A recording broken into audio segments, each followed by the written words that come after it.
But I was wondering if you could just maybe tell us a little bit about what the direct influences were for what, I mean, obviously you were like wanting to make a movie during the pandemic, and like, how do you film something like this in your apartment? But what was the actual like inspiration to be like, this is what we're gonna do? Well, a lot of people bring up Bad Taste and Evil Dead, obviously because they're movies that the directors made over the course of several years, and in the case of Bad Taste, Peter Jackson stars in that movie.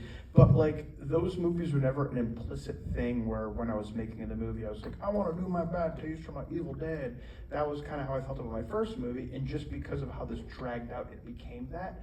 But it's weird because like, obviously the opening scene is influenced by Enter the Void. You know, I'm a huge Gaspar Noé fan, but also I operate my camera all the time in my other movies as a director. So in this, knowing I was going to star, it was like, well, if I do some POV stuff, I can simultaneously be the camera operator and the actor.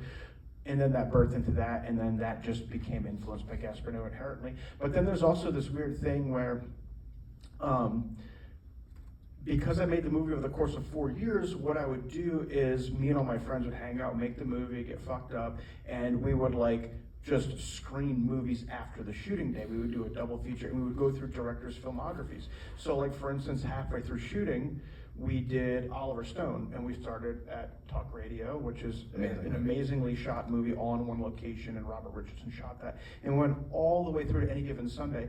But like Nixon, JFK, Natural Born Killers have a lot of like multi-format shooting in it, where they shoot at 8mm, and it's so funny because it's like Nixon, as ridiculous as it's a 4-hour presidential biopic starring Anthony Hopkins, but it actually was like influential to this movie because we watched it all fucked up halfway through shooting, and there's all these weird black and white 8mm shots of Anthony Hopkins like snorting opiates, and like Richard Nixon being all nervous and like doing drugs and like, you know, drinking whiskey, and then like flash frames go off. I'm like, holy shit. So then just inadvertently pieces of the movie became influenced by Oliver Stone's Nixon, which you really would never think is the case, but it fucking is.